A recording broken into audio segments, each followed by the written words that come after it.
I don't know when it happened, but at some point it did. To start this video, I want to tell you a short story that I heard a long time ago. I don't know how factual it is, but you'll get where I'm going once I tell the story. This story is about a frog and a hungry man. So the man is hungry, and throughout his land is an abundance of frogs. So he's like, you know what? I can have some nice little frog legs. It's going to be better than wings and things, or Wingstop. So he goes out, he gathers a few frogs, puts a pot of water on the stove, heats it up to boiling, dumps the container of frogs into the boiling pot of water, and they immediately jump out, as frogs do, because it's hot. What the heck? Now I don't have dinner. I gotta figure out a way so that I can have these little frog bites. So he goes into the village and he meets an elderly man, and the elderly man says, you can't do it that way. I have a trick that's gonna help you to get this frog to be on your dinner plate. So he listens to the wise old sage, and he just grabs one large frog just to give this thing a test because he's not sure. He goes home and he gets a pot and he fills it with room temperature water and puts it on the stove. Then he takes this big frog, places it gently into this water. Now the frog's used to being in a swamp. The water's nice, it's lukewarm, he feels at home, he feels comfortable. Then the man turns the fire onto the stove to a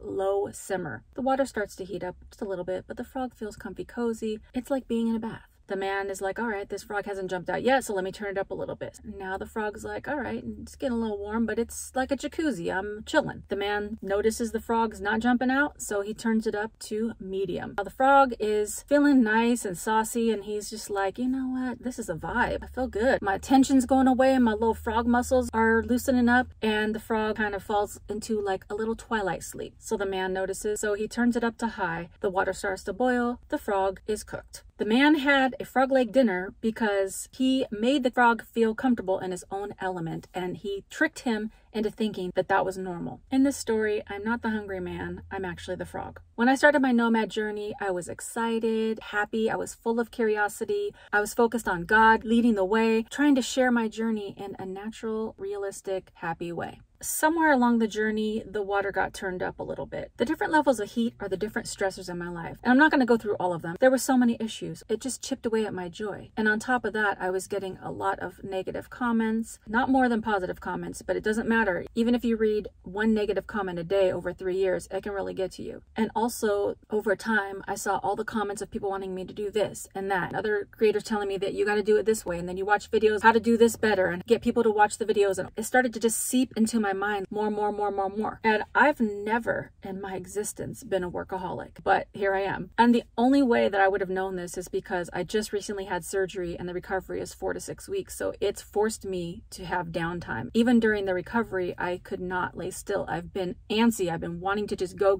My brain won't stop. I went back to my source, which is God, and I was like, I need help and get back to basics. That's it. And since that prayer, my eyes have really started to open. I don't want to be like that. I don't want to be stressed out all the time. It's not healthy, and I don't like it. I don't like the feeling of waking up being anxious. I want to be happy and joyful and share the ups and the downs, but I want to share it in a genuine way that comes from my heart and from just me experiencing things, instead of me trying to plan every little thing and try to manipulate the algorithm. It's just too much. I want the channel to be lighthearted, somewhere you can come to laugh and have joy and see my mistakes and see my triumphs, and be a place that you can come to get your mind off all the terrible things that are happening in the world. There's plenty of places you can go for negativity, but this channel is not one of them.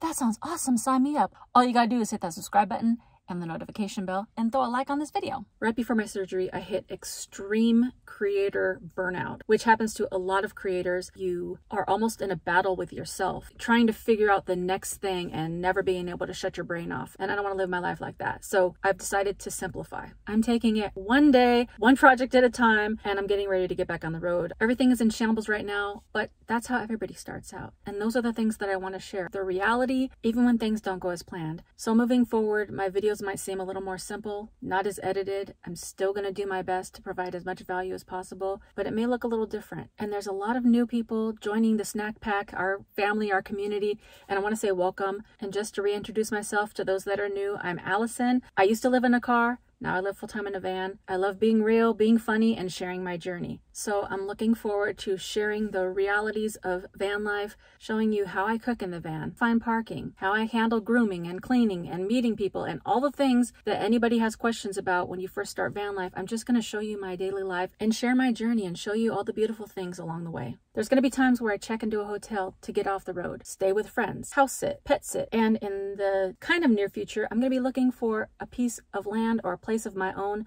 so that I could still live in the van, but also get off the road for times like the summer when I don't want to burn up. So I'll be sharing all of that and letting you know how I'm figuring it all out along the way. Before I wrap up this video, I want to give a genuine, heartfelt, wholehearted thank you for encouraging me, supporting me, loving me through the journey. I want to say welcome to all the new Snack Pack family and share my appreciation for all the snack packers who have continued on this journey with me along the way. And I look forward to what's ahead and sharing this next phase with you, including something I'm not looking forward to, cleaning up my van and reorganizing and repacking it so that I can get on the road in the next week or so. So I'm going to stop stressing myself out. I'm going to keep it simple, and I hope you join me for the journey ahead. Bye for now.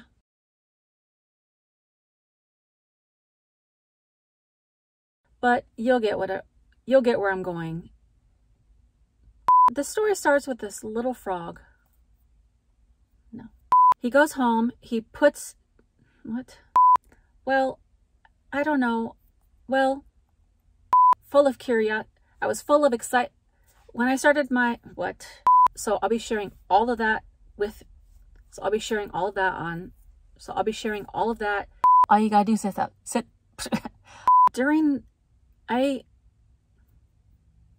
And maybe that's, no. Even when things don't go in the exact way, even when, and the beauty that's out there and show you